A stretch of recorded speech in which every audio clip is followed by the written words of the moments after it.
Greetings, Co-Processors. This is Ian with Verbal Processing, and I am back with Lords of Uberdark Alpha 35. Now, there haven't actually been a whole huge number of above-the-hood changes in Alpha 35. However, I felt that it would be polite of me to run down them with you anyway, and so I shall. So let's get on with it. All right, so I'm just going to go down the changelog here, and maybe we'll experiment a little bit when the opportunity presents itself. I see here, working on fluid dynamics, removed ocean level dig limit. Okay, so we can dig below the ocean now. Now, I also heard, independent of this changelog that I'm looking at, that he's working on the fluid dynamics, but they're not actually implemented yet. And as you can see, water does not flow at this point. So working on fluid dynamics, we now have little ponds. See, it says the second item is actually added ponds to map generation. So there we go. That answers that mystery. And we can see, though, that they don't actually flow. So let's go down to where we can tell we're at the ocean level when we start digging. Ooh, that does look delightful. I do like the undulating surface there. It pleases me. It pleases me greatly. Okay, so let's go over here so that we can tell we're below the... Yep, indeed, we are now below the water level by a considerable margin.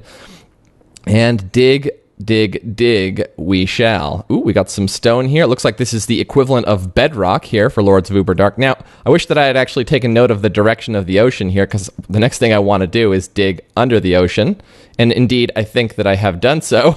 I have no idea where I am. Ooh, that got me back to the surface quickly. Excellent. All right, so you can now dig below the ocean waterline, although it's not really clear to what advantage it is. It seems like you dig...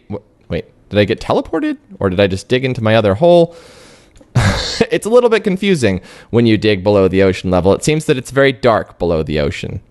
In spite of the fact that I can't deliberately dig into the ocean surface, when you do get yourself under the ocean water level, it is not well lit down there. Ooh, I think I chipped away some bits of water there. Excellent.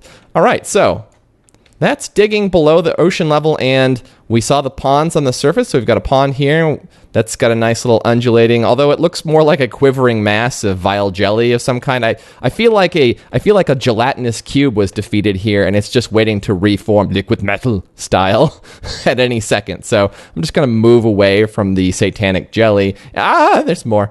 Okay.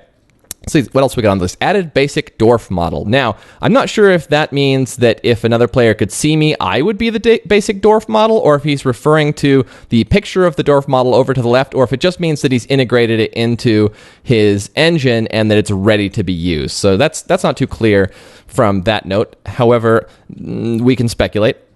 Let's see, added firepot model. Now, let's see. I think... Firepot is F. Oh, that's right. We can cycle day and night. We should go through all of those at some point. Turn, dig, build. Beautiful. Beautiful. Tile over rock surfaces. Okay, so Firepot. Bam. Okay. Ooh, kind of overdriving the textures in that neck of the woods. Although, it's an alpha. This is Alpha 35 of Lords of Uberdark, and we have really absolutely no complaints about the rough edges at this point. Anybody who's complaining about rough edges at this point is missing the point of being able to check this out at this point. The fun of being able to check it out in alpha is not being worried or concerned about whether or not something is going to be the way you want it. Ultimately, obviously, people are just going to do that anyway, but the fun is just seeing where it's going, checking out the humble beginnings and impressive potential of a project before it reaches its ultimate maturity. It's like being able to look at a AAA game, sort of before it matured into what it was going to become, before it was refined. Look at the quirks, look at the idiosyncrasies, and also look, in the case of indie games, this doesn't happen as much, but I'd be willing to bet that if you could look at AAA games, before they were released, early on in the prototyping and development cycle, you would see a lot of interesting design choices that never make it into the final game for various reasons. Either the committee is a little worried that their management is a little worried that it will be hard to communicate this new type of gameplay to the user, or it doesn't sort of fit with what the market research says, or just seems too risky.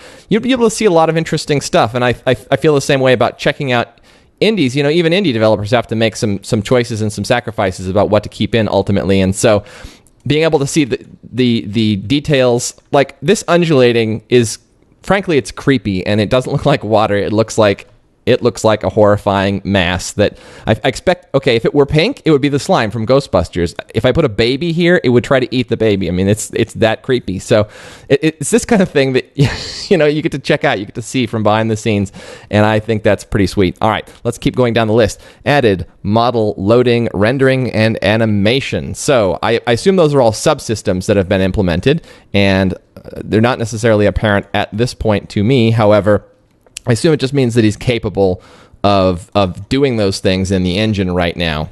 So we got that. I wonder if there'll be grass seeds ultimately, because the grass does look nice on the top of the little hobbit hole you can make here. Let's just dig a little bag end while we're over here. Let's see. New textures for ore nuggets. Let's see. I assume that these are those are the images to the lower left, or excuse me, the middle left of my screen. Those appear to be some ore nuggets there, coal, and I think the other one might be tin. So, okay, that makes sense to me. Yep, new textures there. Added copper ore material type. All right, I think that is the red that we've seen that in previous videos.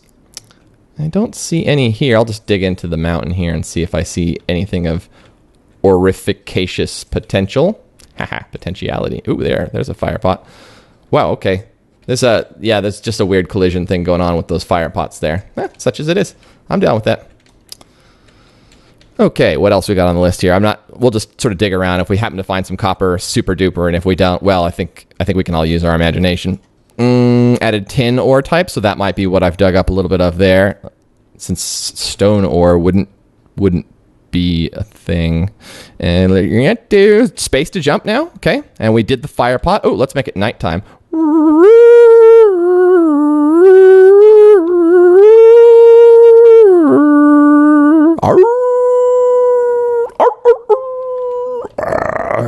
We are coming to... Okay, I'm not sure how I feel about this is an interesting look, this sort of scratchboard effect with the outlines.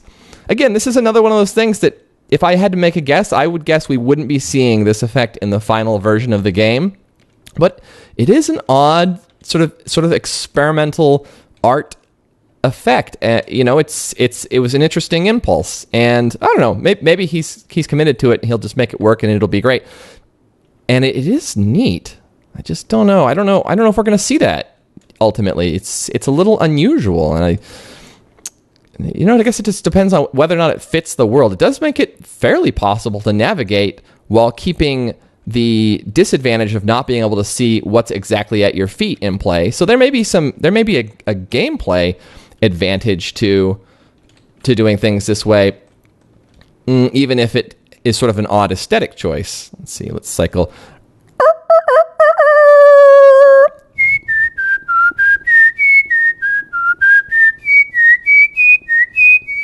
All right, there we go. Oh, hey, that's probably copper down there. Although, if it is, I can't say for sure, but if it is, I believe copper would be blue in ore form, because I imagine a lot of it takes, or at least on the surface of copper ore, it takes the form of copper oxide. I actually don't know that to be a fact. I'm just guessing because I know that oxidized copper it has like a blue patina to it.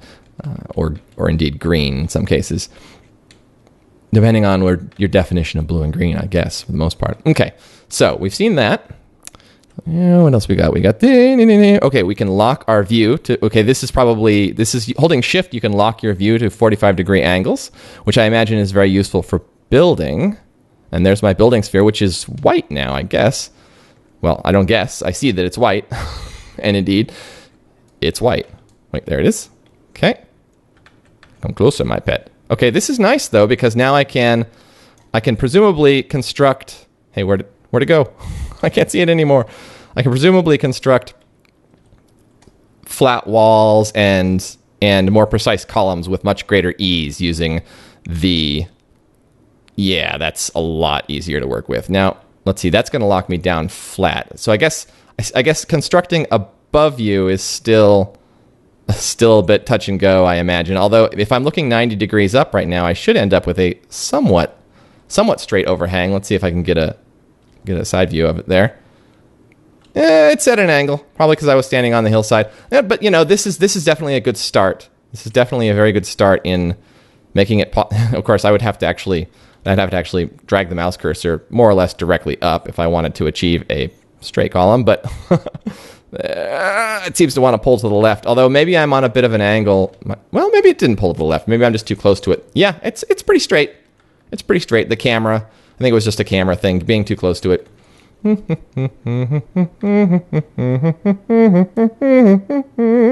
There we go. Ooh. Oh, nether portal. Whoa, it's getting all satanic. Ooh, I like this in the middle time. I like that in the middle where it's sort of just got the light outline, but you can still see the... Whoa, we should put some fire pot down here. Dude, get some fire pot. It's awesome.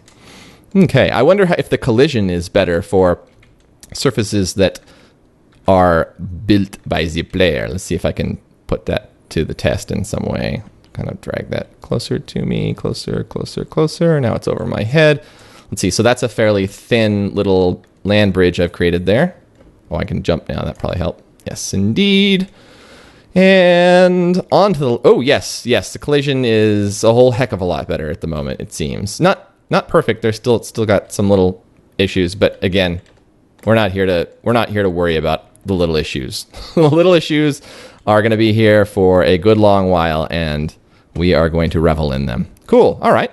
Well, so building has gotten a whole heck of a lot easier with that shift action, and the collision code appears to be much improved. He did mention changing the mouse code as well, although I got to say, unless I were to sort of fire up 34 right now and compare it side by side, I wouldn't really be able to tell. So indeed, I shall have to take the game's word for it. Let's see. Firepots, export map and import map. All right. So those exist. F7 to export the map, Shift F7 to import the map. So you can now save your work. Change terrain rendering to improve. Oh, he changed the terrain rendering to improve the speed. And if that number there is indicating my frame rate, I wouldn't know because it's not matching what Fraps was telling me previously. I have a fairly ridiculous computer in terms of performance, so if that's with improved rendering speed, then I would guess that there's still a ways to go in terms of optimization, because I imagine this wouldn't be running very well on a lower end specs. Okay. Ooh, just the fire pots. You can add a lot more personality to the landscape this way. Good. Let's see, mouse cursor to show up when in tab menu. Oh, very good. All right. And escape key only, exit when in tab menu. Yep, that is confirmed. Change texture loading to handle errors better. Very good. Glad to hear that. Fix problem with mouse input sometimes not working. That is important on a game that is largely driven by the mouse. All right, excellent. So, Lords of Uberdark Alpha 35. I would say that it is looking quite a bit more mature. You know, when I went into this, I had a feel looking at the changelog, okay, it's mostly under the hood stuff, and indeed it is mostly under the hood stuff. Don't get me wrong, there is not a lot of surface change here, but I do get the sense of a title that is maturing, and I think it's visibly maturing. I think that things feel better. You know what? I take it back what I said before about the mouse feel. I'm pretty sure the mouse is feeling quite a bit better, because I'm normally an inverted mouse kind of guy, and since I don't have the option to change that on here, I have to just sort of get used to the standard up-down mouse action, and it's been a lot easier this time than it was during my previous experience with Uberdark. So I'm going to say that is quite a lot better, and I think there's a smoother feel going on here. I guess maybe somebody with a little bit more time can take a look at some of the other Uberdark Alpha 34 videos, and maybe you guys can comment and tell me if you think that it is looking much better now. I think that it is. This goo reminds me of something. It's what is it? There is something that has creepy blue goo. Is it a movie? Blue goo, when done right, can be the creepiest of goos. You know, say what you want about green goo. Green exists in nature to some extent, and blue obviously exists in nature as well, but, when it comes to things that are goo, you don't see a whole lot of blue goo in nature. I guess blueberries, potentially. Although they have quite a reddish hue. See, look at that. That's a bubbling pool of horror. That is not It's not water. You just want me to go into that thing and it's water, and then my legs will be gone. And I'll be like, I have no legs. And I'll have to go into the subway and be like, I have no legs. And it'll be creepy. But, look, that's how I'm going to get by in society with no legs. So, on that chipper note, this has been Ian with Verbal Processing, and I've been taking a look at Lords of Uberdark Alpha 35. Sorry, I'm a little bit late with it, but these things occasionally occur, and I shall return with any Uberdark updates that I possibly can in the future. If you have any requests, if you'd like to see other things on the channel or vis-a-vis Uberdark, write to me in the comments or send me a personal message, or you can indeed even send me an email at ian@verbalprocessing.com, and I shall be happy to return the favor. Cheers.